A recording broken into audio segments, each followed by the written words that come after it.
Je suis le bon berger qui donne sa vie pour ses brebis.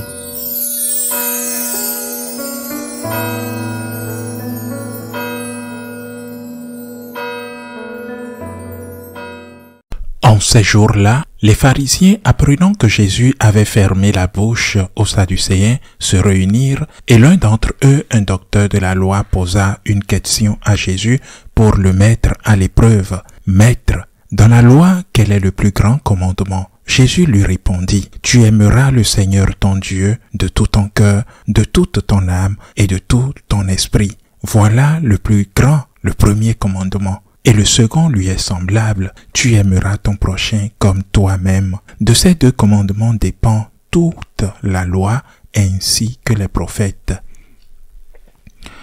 Acclamons la parole de Dieu. Aujourd'hui, l'Église célèbre la mémoire liturgique de notre Reine Mère, Marie-Reine. Un beau jour où nous nous confions à la Sainte Vierge Marie pour qu'elle intercède pour nous. Où elle est avec son Fils au ciel, avec le Père, avec le Saint-Esprit, afin qu'elle intercède pour nous. Elle est la reine du ciel, la reine sur terre, la reine de nos cœurs. Commentant cet évangile, le Seigneur établit d'abord une catégorie. Quand quelqu'un dit premier et second, il établit une catégorie, bien que Jésus lui-même affirme que ces deux commandements sont semblables, identiques.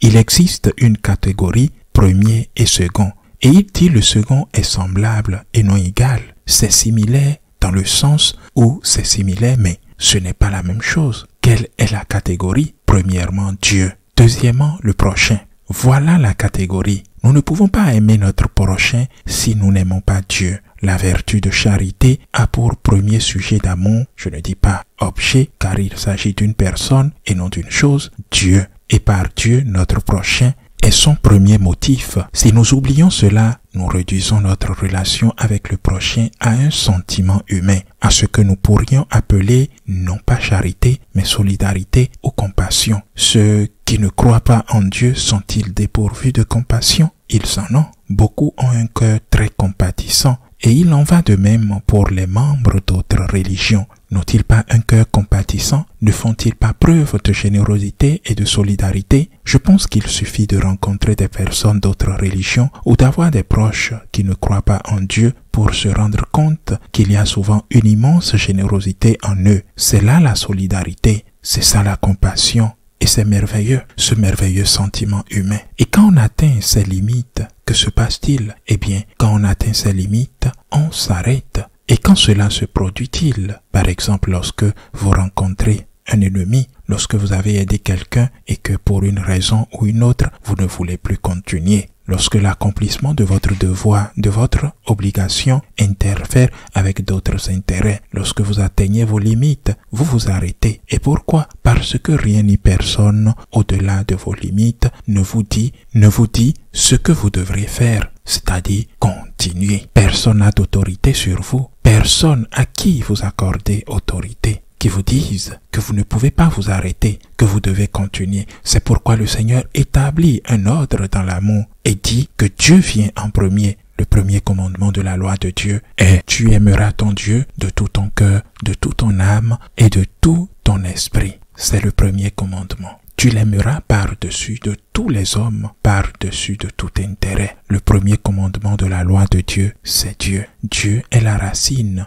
Certaines personnes pensent que la prière est inutile et que les œuvres de charité sont plus importantes. Sans la prière, les œuvres de charité se fanent. Tout comme une belle fleur se fane lorsqu'on la coupe et même placée dans un vase d'eau. Tôt ou tard, elle meurt. Si nous ne sommes pas unis à l'habitude qui est le Christ, si nous ne sommes pas unis à Dieu, nous atteignons nos limites et tout se fane. Tout se fane. Seul Dieu, étant à la base de votre vie, vous élève rapidement, vous relève quand vous tombez. Vous connaissez peut-être un athée qui a une très grande générosité et un croyant qui a une très petite générosité. C'est tout à fait possible, mais lorsque le croyant atteint ses limites, il entend une voix qui lui dit « Tu dois persévérer, tu dois dépasser cette limite, tu dois le faire par amour pour moi. » L'athée ne rencontre pas cette voix, il ne l'entend pas. Cette voix qui lui dit « de dépasser ses limites.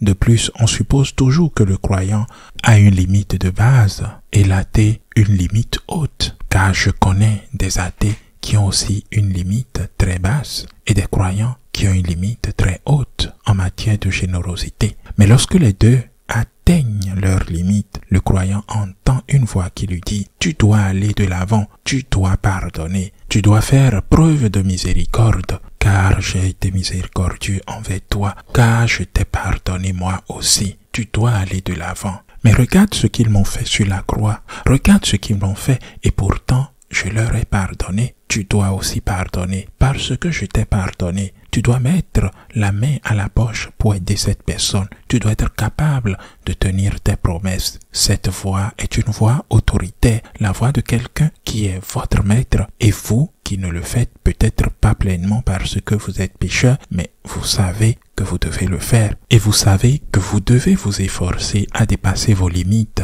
L'autre non. Il peut avoir une limite élevée, moyenne ou basse, car il y a tout chez les athées, comme chez les croyants, mais personne n'a assez de pouvoir sur lui pour lui dire, assez d'autorité pour lui dire de dépasser sa limite. Et lorsqu'il atteint cette limite, il est fini, il fane. Mais quelqu'un qui a Dieu, lorsqu'il atteint cette limite, il lui reste Dieu. Et en Dieu, il puise toute sa force.